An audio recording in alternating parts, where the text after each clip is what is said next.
Hey, I am convinced that if you don't like black coffee, that's because you haven't had it made right. Because there is a rich culture behind a perfect cup of black coffee that no coffee shop I've ever been to has been able to capture. So, I'm gonna show you how to make a perfect cup of black coffee. And I know my method works because anyone I know who's been willing to try it has been rightfully converted.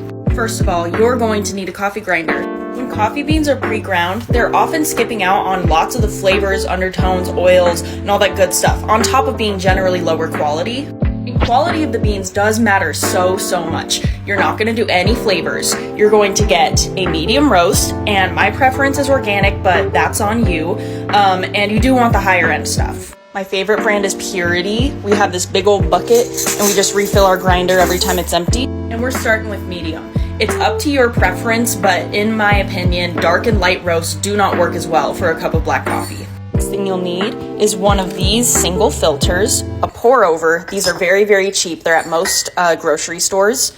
A kettle. This one is nice. It has a little thermometer, and this red zone is the perfect temperature for your coffee.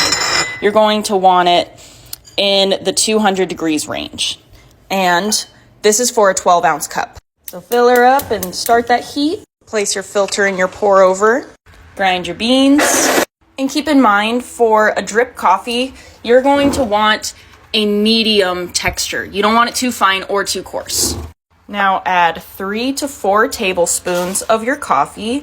I've gotten to the point where I can just estimate the amount every morning, so I dump it straight from the actual reservoir, but it generally looks like about 4 tablespoons, maybe a little less. And I've noticed most people's problem is they add way too many grounds. Keep it at 3 to 4 tablespoons. Do not go over unless you've tried this and you want it stronger.